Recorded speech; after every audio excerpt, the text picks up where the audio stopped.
firing up a little bit right now? Oh, the coach is trending right now. There's no doubt about it. People are wondering what that decision was. But it takes me back to a number of years ago. A very successful coach in the league had told himself before a playoff game he was going to be aggressive. No matter what, he's going to be aggressive. And it ran his team into some real problems early, and they got upset in that playoff game. Let's see if this team can recover. Well, that's aggressive in capital letters with glitter, 7 underscores. I mean, that's the definition of aggressive. Yeah, you can almost hear the cheerleaders doing the be aggressive chant behind him, and he listened to it. Back to throw here. And he's going to go down. Back at the 27-yard line, he's sacked. Dante Fowler in there to get him for a loss of 5. The Eagles going to take the first of their timeouts as they'll talk it over here before what will be an important 3rd down.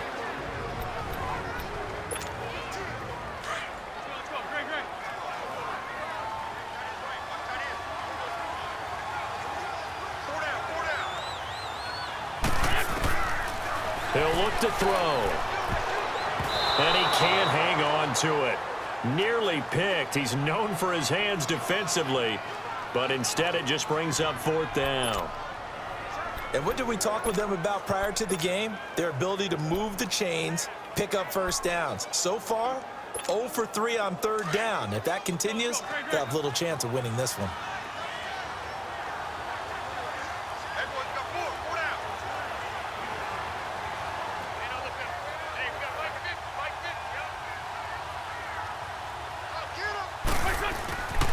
They'll drop to throw.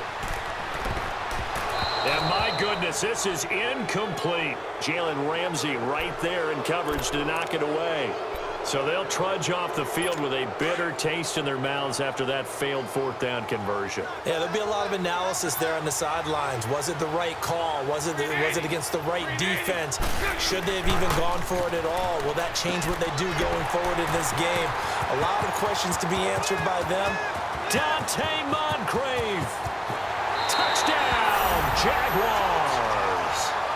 Dante Moncrief, 73 yards. And the Jaguars are able to strike quickly for 6. As a former DB, you might not like to see that, but from a wide receiver's perspective, those are the plays they dream of. Correct on both counts, all right? Because once he took off, I mean, let's face it, that should have been done in Big Sky Country. Aren't any speed limits out there? And off he went. Glad I wasn't the one trying to chase him. This is taken at the 3. And it's a pretty good return here as he'll get it up to the 29-yard line.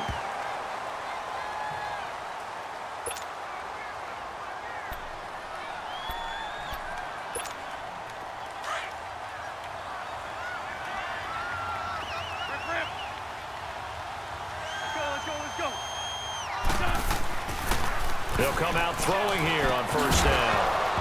And it pops free. The collision there jarred the ball loose and brings up 2nd down. That would have been a great catch, but it's real difficult to hold on to it because it was contested all the way. Would have been a great play if he'd been able to haul that one in. So now 2nd and 10 after the incompletion on 1st down. And 2nd and 10, he'll look to throw again. And now the Jags defense deciding to call a timeout as they'll talk it over here before what will be an important 3rd down.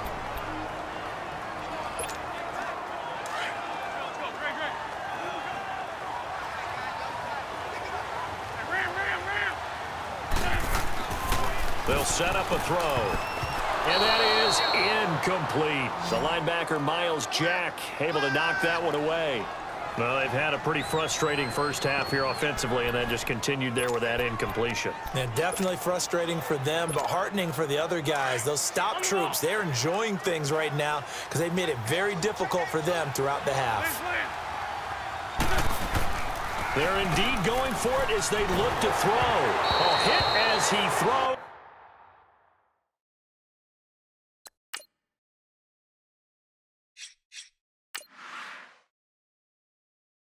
And this is going to be incomplete. Well, that, my friend, I guess is the definition of a head-scratcher. 4th and long, this stage of the game. What were they doing? I just have to believe that he looked at the situation, still in the first half. decide if there's a time to be aggressive, now is it, because there's still time to make up for it if things don't go right. Of course, a lot of questions on this one, and look, I want to go for it as much as anyone. But 4th and long? Yeah, I don't think I would have there. That one seemed a little bit on the irrational side. Fans might be a little angry at that one. That's very well timed there defensively because it's not a bad throw, but the collision came at the exact time. And he's going to go down here, a sack. They push him back to the 34. Chris Long. He's the one that got to him. He takes him down for a loss of 9. Well, that's what they have to do more of defensively, not just getting sacks, but they have to keep getting in his face, not let him get his feet set and deliver. He's been carving them up previously. Yeah, already has a couple of touchdown passes. About time they put a few grass stains on that jersey.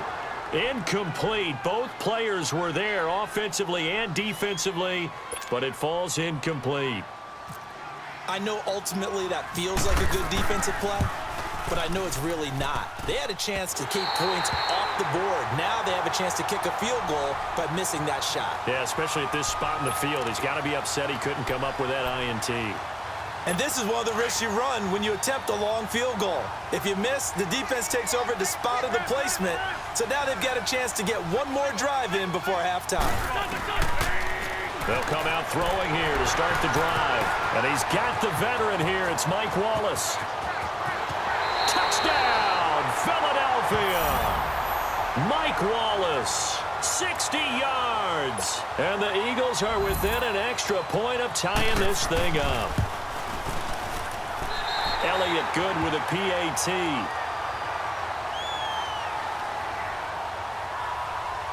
And they're able to get the connection on the long touchdown pass. And that's one of the easiest drive summaries you'll ever see. One play, touchdown.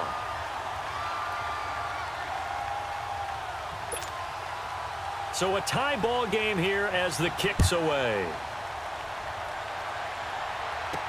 This fielded a few yards into the end zone. And he's up past the 20 to the 22-yard line.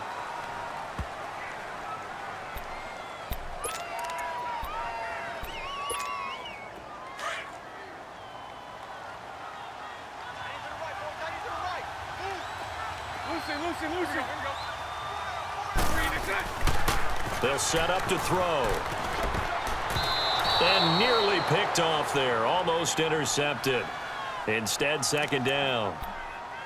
Oh, man, that was close. The opportunity to change momentum, big play, right in his hands, unable to come down with it. A sigh of relief, no doubt, on offense if that fell harmlessly to the ground. Now he'll look to throw here on 2nd and 10. Going to throw right side here, complete. That one goes for 24 yards.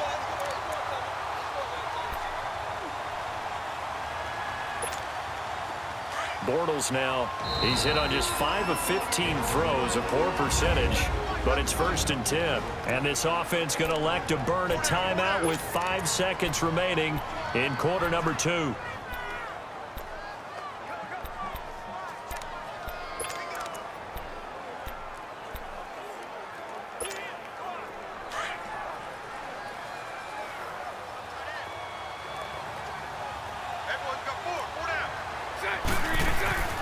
They'll throw now on the final play.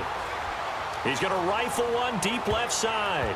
And incomplete on the deep ball.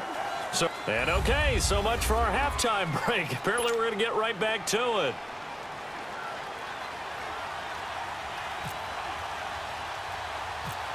Both teams appear ready for the fight ahead, and we resume action here in quarter number 3. This will be taken about the 12. And they'll have good starting field position as he's up just shy of the 40.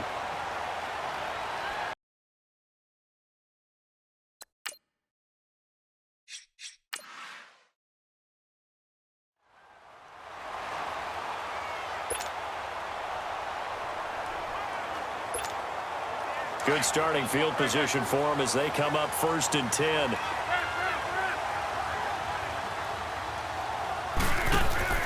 Now a play fake here on 1st down. Over the middle, and it's incomplete. The linebacker, Telvin Smith, able to get a hand on it there. When you see passes knocked down by those guys I call the frustrated fullbacks, the linebackers, you know that in their zone coverage, they were able to drop, see the ball thrown, and react to it very quickly.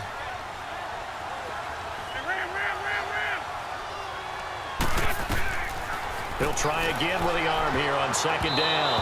His throw incomplete. The linebacker, Telvin Smith, able to get a hand on it there. When I watched that play, I thought about what my coaches had told me in the past. The biggest teaching point, get your head around. Locate the football so you can make a play on it while it's in the air. That's exactly what he did there. That was nice. He'll look to throw. Going long here for Wallace. And he can't quite pick it. No interception so far. That probably should have been their first, but at least it's fourth down.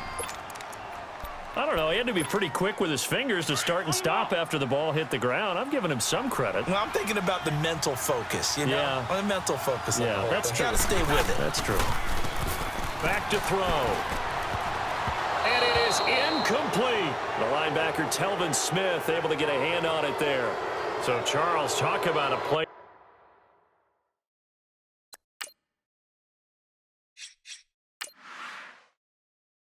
that could prove pivotal, and I mean pivotal. That decision right there could be really costly. Without a doubt. You talk about taking a chance there and deciding you're going to go all in, as they like to say. That's exactly what that one was, and it didn't pay off. Yeah, inside their own territory, game tied this stage of the contest. Boy, looking to throw. He couldn't quite hold it. Got hit. Ball pops out, incomplete. My high school coach, John Ford, used to say all the time, if you're in a bad situation, laddie, don't compound it with a bad decision as well. And I think that's what we just saw there. Harassed in the pocket, and he throws into double coverage anyway. He called you laddie? He called me laddie, and that was the nicest thing he called me. They'll look to throw here. And his throw is incomplete. Marquise Lee, the intended target. And it's third down. The turnover put them in great field position. They don't want to squander it with third down coming up. No, not at all. And you know what else you do? You make your defense mad. Yeah. They got you the football, gave you a great opportunity. You got to cash in and get some points. Now back to throw. He'll rifle this one deep right side. And he can't quite pick it. No interception so far. That probably should have been their first, but at least it's fourth down.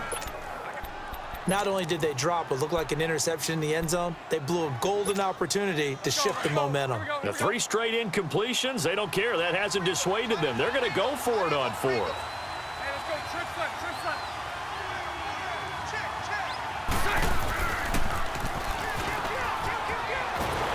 And he can't find anywhere to go with it, and he goes down. Derek Barnett in there to sack him for a loss of 6. So they've gone for it twice now on 4th down in this game, and both times unsuccessful. I wish we could hear the headsets now between the head coach and the offensive coordinator. Now that they're 0 for 2, if they get into a third situation, head coach might say, hey, you got anything for this one? Might get radio silence back. And taking it across midfield and inside the 45. They give them 13 yards there on the play and a fresh set of downs. Didn't they tell us in our meetings that they needed to account for him on each and every play? You think, a guy of his caliber? So how does a guy like him get that wide open? That usually means there's a entire breakdown on what the coverage was. That everyone thought they were doing something, and they were supposed to be doing something else. But bottom line is, no matter what, you have to know where he is and cover him on every play. Here's a play fake as they set up to throw. And it's a short one here, complete to his tight end. And he gets it inside the 35 and just shy of the 30. An Eagle first down, Wentz to Ertz. So much goes into a successful play, doesn't it? How about that play action there, freezing the defense just enough to bring the tight end free downfield for the completion. Back to throw now on first down. And a scary incompletion, almost picked off. It would have been their first INT of the game. Instead, second down. Pretty nice coverage there, but a missed opportunity for an interception. Let's face it, a lot of these defenders, they've got it all. Speed, athleticism, hands, a little bit questionable. After the incomplete pass, here now is 2nd and 10. And now the Jags defense deciding to call a time.